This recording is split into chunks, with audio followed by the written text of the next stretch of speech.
Sir, అమెరికాలో H1B వీసాల దుర్వినియోగం జరిగిందని ట్రంప్ సర్కార్ దర్యాప్తు ప్రారంభించిన నేపథ్యంలో వైస్ ప్రెసిడెంట్ జేడీ వ్యాన్స్ చాలా కీలకమైన వ్యాఖ్యలు చేశారు. సార్, అమెరికా ఉద్యోగాలు అమెరికన్లకే దక్కాలి, విదేశీ మోసగాళ్లకు కాదు అంటూ ఉన్నారు JD Vance. Crackdown, and this is almost hard to believe, but we have a program called the H-1B visa program. This goes to show how broad-based the fraud task force is we're fighting for your taxpayer money, but we're also making sure that fraudsters don't take advantage of these visa programs.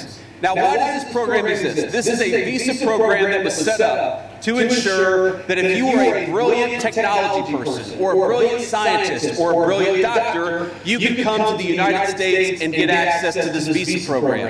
But you know what's happening way too much?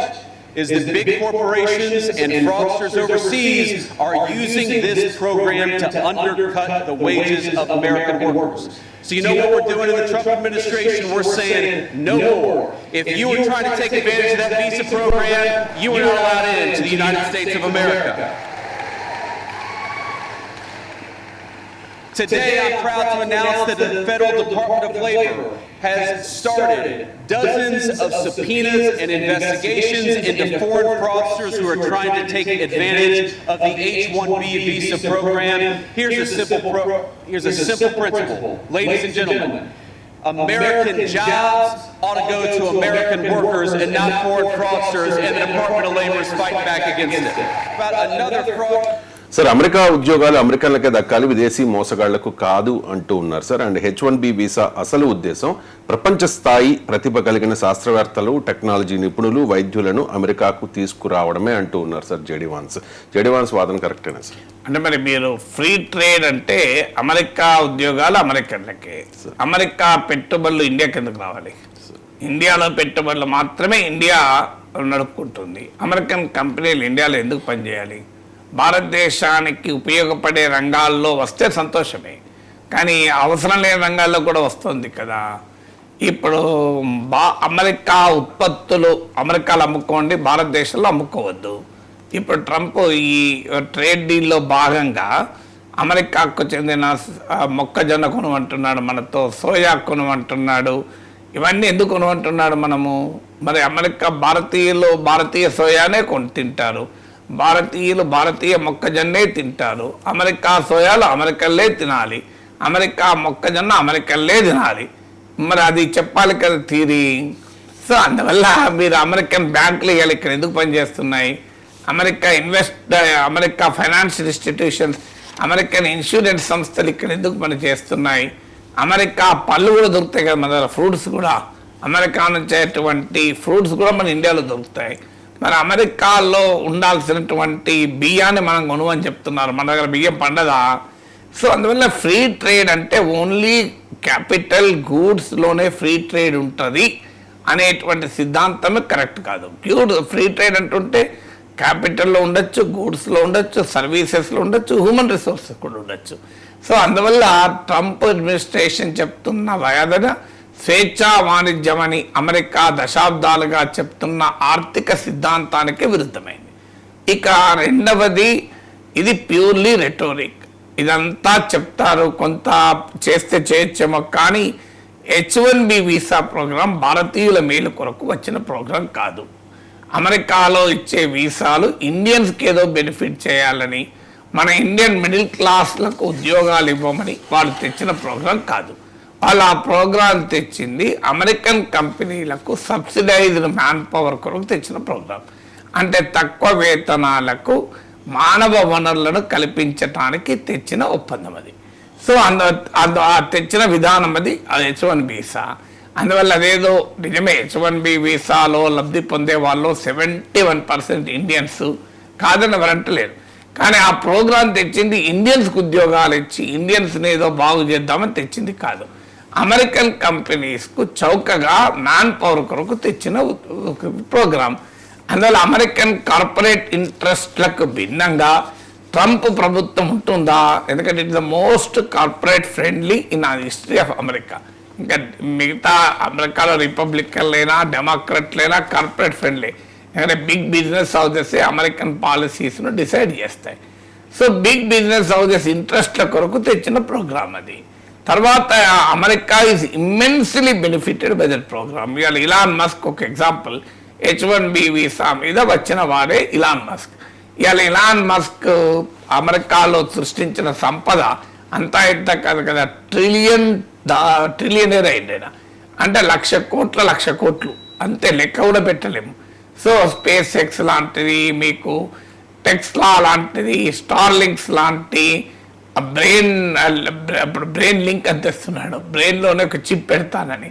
So అలాంటి అనేక రకాల అత్యాధునికమైన ప్రపంచంలోనే అత్యంత సంపన్నుడైన Elon Musk అమెరికాకి ఎలా వచ్చాడు? South Africa నుంచి H1B visa ప్రోగ్రాంలోనే వచ్చాడు. ఈవెన్ ప్రెసిడెంట్ ట్రంప్ కూడా గతంలో చెప్పాడు, ఇట్స్ ఎ వండర్ఫుల్ ప్రోగ్రామ్, నేను కూడా బెనిఫిట్ అయ్యాను, I also use this program అన్నాడు. ఎందుకంటే Trump is himself a business man కనుక ట్రంప్కు తెలియకపోవడం కాదు. ఇలా సత్యానాదేళ్ళు ఎట్లా పోయాడు H1B వీసా పైన, మీకు సుందర్ పిచ్చే ఎలా పోయాడు H1B వీసా మీద. ఇవాళ అమెరికన్ కార్పొరేట్ సిఇఓలలో ఉన్న ఇండియన్స్లో అత్యధిక మంది H1B వీసా మీద వెళ్ళవాలి. అమెరికాలో పుట్టి అమెరికన్ సిటిజన్స్గా వచ్చిన వాళ్ళకి కాదు. మరి ఇలా అమెరికన్ కార్పొరేట్ రంగానికి, అమెరికన్ ఎకానమీకి H1B వీసా ప్రోగ్రాం చేస్తున్న సేవ మామూలుది కాదు కదా. అదంతా అమెరికాలో ప్రభుత్వానికి తెలియదా, అమెరికన్ బిగ్ కంపెనీస్ తెలియదా? తెలిసి కూడా ఇలా ఎందుకు మాట్లాడతారు అంటే, ఇది పొలిటీషియన్. జేడీ వ్యాన్స్ అయినా పొలిటీషియనే, డొనాల్డ్ ట్రంప్ అయినా పొలిటీషియనే. పొలిటీషియన్ల ప్రాబ్లం ఏంటి? వాళ్ళకు ఓట్లు కావాలి. ఇవాళ అమెరికాలో వైట్ అమెరికన్ పాపులేషన్ను, ముఖ్యంగా white blue collar American population ట్రంప్కు support base. Make America great again MAGA లాబీకి కూడా బేస్ అది. ట్రంప్ అయినా, మీకు జేడీ వాన్స్ అయినా ultra nationalist, ultra religious, ultra racist, అంటే వైట్ అమెరికన్ క్రిస్టియన్ ఓటర్లే వాళ్ళ ప్రధానమైన ఓట్ బేస్. సో ఆ ఓట్ బేస్ని అట్రాక్ట్ చేయడం కొరకు ఈ ఉపన్యాసాలు ఇస్తూ ఉంటారు. కానీ రియాలిటీలు ఏంటి? వాళ్ళకి H1B వీసా ప్రోగ్రాం లేకుండా అమెరికన్ కంపెనీలు నడవవు. అమెరికన్ కంపెనీలు ఈ కట్ త్రోట్ కాంపిటీషన్లో నిలబడలేవు, ప్రపంచ పోటీలో నిలబడలేవు. ఇలా అమెరికన్ కంపెనీలకు ప్రపంచంలో చైనీస్ కంపెనీలు ఇస్తున్న పోటీ మనం చూస్తున్నాం కదా. ఓపెన్ ఏఐకి పోటీగా మీకు చైనా వాడు ఏఐ ప్లాట్ఫామ్లో వచ్చాయి కదా. సో అందువల్ల అమెరికా నీడ్స్ H1B వీసా. అయితే ఇష్యూ ఏంటి? సో జేడీ వ్యాన్స్ అన్న, ట్రంప్ అన్న, అందులో ఒక వాస్తవం ఏంటంటే H1B వీసా తెచ్చిన ఉద్దేశం highly skill, highly talented people కొరకు తెచ్చిన మాట నిజం. కానీ కాలక్రమేణా అది ఆర్డినరీ ఉద్యోగాలకు కూడా H1B వీసాలను వాడుతున్న మాట నిజం. దాంట్లో డౌట్ లేదు, అది ఫ్రాడ్ అని కాదు. అమెరికా ప్రభుత్వ వ్యవస్థే అనుమతిస్తూ వచ్చింది. ఎవరో ఫ్రాడ్ చేస్తే చేయొచ్చు, ఖచ్చితంగా ఫ్రాడ్స్టర్స్ను అంగీకరించే ప్రసక్తి లేదు. ఏ ప్రోగ్రామ్, ఏ దేశ వీసా ప్రోగ్రామ్ అయినా మిస్యూజ్ కాకూడదని కోరుకోవాలి మనం కూడా. కానీ అల్టిమేట్గా H1B వీసాలే లేకుండా అమెరికన్ ఎకానమీ నడుస్తుంది అనుకుంటే పొరపాటు. అది కేవలం టార్గెట్ చేసి వైట్ అమెరికన్ ఓటర్లను కన్సాలిడేట్ చేసుకోవటానికి చేసేటువంటి ప్రయత్నం. ఇప్పుడు మన దగ్గర కూడా చాలా మాట్లాడుతుంటారు, ఆచరణలో జరగవన్నీ. ఎందుకంటే ఈ భావోద్వేగాలను రెచ్చగొట్టి రాజకీయ నాయకులు ఓట్లు తెచ్చుకుంటారు. ఇప్పుడు మిడ్ టర్మ్ ఎలక్షన్స్ రాబోతున్నాయి. జేడీ వ్యాన్స్కు రేపు ట్రంప్ తర్వాత మళ్ళీ ఆయన ప్రెసిడెంట్గా పోటీ చేయాలనుకుంటున్నాడు. అందుకే ఆయన ఈ మధ్య ఆ క్రిస్టియన్ రిలీజియస్ టోన్తో ఎక్కువ మాట్లాడుతున్నాడు. ఛాందసవాద భావాల్ని ఎక్కువగా ప్రచారం చేస్తున్నాడు. మీకు ఇటీవల చనిపోయిన మాగా లాబీ చార్లెస్ కర్క్ గురించి మాట్లాడుతున్నాడు. So is just following the playbook. అంటే రేపు తాను ప్రెసిడెంట్ కావటానికి ఏ భావజాలాన్ని ప్రచారం చేస్తే ఎన్నికల్లో ఉపయోగపడుతుందో ఆ భావజాలాన్ని జేడీ వ్యాన్స్ ముందు ఎత్తుకున్నాడు. అందుకే H1B వీసా అనడం ద్వారా తన మాగా లాబీని మేక్ అమెరికా గ్రేట్ అగైన్, అంటే మేక్ అమెరికా వైట్ అగైన్, దాని యాక్చువల్ మీనింగ్ అది. పైకి మేక్ అమెరికన్ గ్రేట్ అగైన్ అంటారు, కానీ యాక్చువల్ ఇంటెంట్ ఏంటంటే మేక్ అమెరికన్ వైట్ అగైన్, అంటే వైట్ రేసిస్ట్ లాబీని అట్రాక్ట్ చేయడం. అందుకే ఎలక్షన్ టైంలో ఇమ్మిగ్రెంట్ల పైన నోటికొచ్చినట్టు మాట్లాడాడు ట్రంప్. ఇవన్నీ మనం చూసాం కదా. కానీ ప్రాక్టికల్ వీళ్ళు అన్డాక్యుమెంటెడ్ ఇమ్మిగ్రెంట్స్ అందరినీ కోట్ల మంది ఉన్నారు పంపిస్తానండి, ఎంతమంది పంపాడు, ఒక 2-3 విమానాలు వచ్చారు అంతే తప్ప కోట్లలో వచ్చారు బయటికి. ఎందుకంటే ఈ అన్డాక్యుమెంటెడ్ ఇమిగ్రెంట్లు కూడా అమెరికాకి కావాలి. వాళ్ళు ఇళ్లలో పని చేయాలంటే మెక్సికన్స్ కావాలి, వాళ్ళ ఇళ్లలో పని చేయాలి, వాళ్ళ పెట్రోల్ బంకుల్లో పని చేయాలంటే ఇండియన్స్ కావాలి, వాళ్ళ మెక్డొనాల్డ్లో పని చేయాలంటే మన వాళ్ళు కావాలి. వాళ్ళందరికీ ఏ వీసాలు ఉంటే ఉండవు, వాళ్ళందరికీ తెలుసు, ఇది అమెరికా కూడా తెలుసు. కానీ ఈ యాక్షన్ అంతా ఎందుకు చేస్తారంటే యాంటీ ఇమిగ్రెంట్ అనేది అక్కడ ట్రంప్ కానీ జేడీ వాన్స్ కానీ పొలిటికల్ లింక్. ఇక్కడ ఉన్న మన దగ్గర యాంటీ మైనారిటీ మాట్లాడుతుంటారు. సో ఇవన్నీ రెచ్చగొడుతూ ఉంటారు. ఈ రెచ్చగొట్టడం ఎందుకు అంటే వాళ్ళ ఎన్నిక రాజకీయ అవసరాల కొరకు.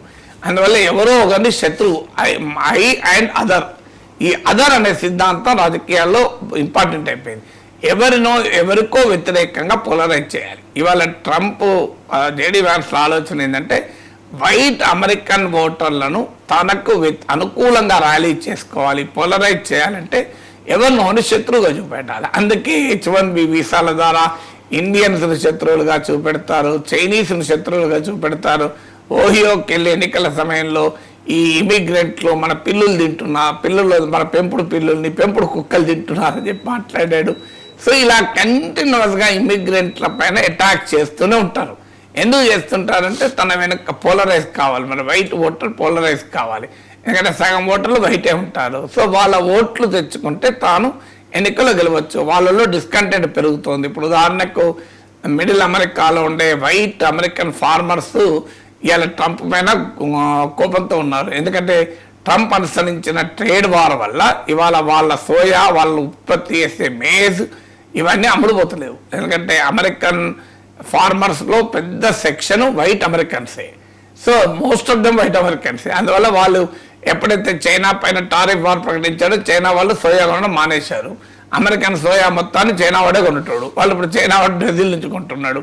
సో అందువల్ల వైట్ అమెరికన్ ఫార్మర్స్ డిస్కంటెంట్ అవుతున్నారు. మీకు వైట్ అమెరికన్ యూత్ వ్యతిరేకం అవుతున్నారు. వాళ్ళు అట్రాక్ట్ చేయడానికి ఎవరినో తిట్టాలి, ఎవరినో గురి పెట్టాలి, ఎవరినో శత్రువుగా చూపెట్టాలి, చూపెట్టి పోలరైజ్ చేయాలి. అందులో రాజకీయమే తప్ప ఆర్థికంగా H1B వీసా అమెరికన్ ఎకానమీకి ప్రాణం పోస్తుంది, అమెరికన్ ఇండస్ట్రీ లాభాలకు కారణమవుతుంది, అమెరికన్ టెక్నాలజీ ఎక్స్పాన్షన్కు మన వాళ్ళు కారణమవుతున్నారు. అందువల్ల అంత తొందరగా ఈ ప్రోగ్రామ్ని గుడ్ బై చెప్పరు. కానీ డెఫినెట్గా గతంలో లాగా లిబరల్గా ఇష్టం వచ్చినట్టుగా H1B వీసాలు దొరకకపోవచ్చు. అందువల్ల దాన్ని ఆపితే ఆపచ్చు. కానీ హైలీ స్కిల్, హైలీ టాలెంటెడ్ ఇండియన్స్కు కానీ ఇతరులకు కానీ H1B వీసా కాకపోతే ఇంకో రూపంలోనే ఉంటుంది వీసా. ఎందుకంటే అది మన కొరకు తెచ్చింది కాదు, వాళ్ళ కొరకు తెచ్చుకున్నది కనుక.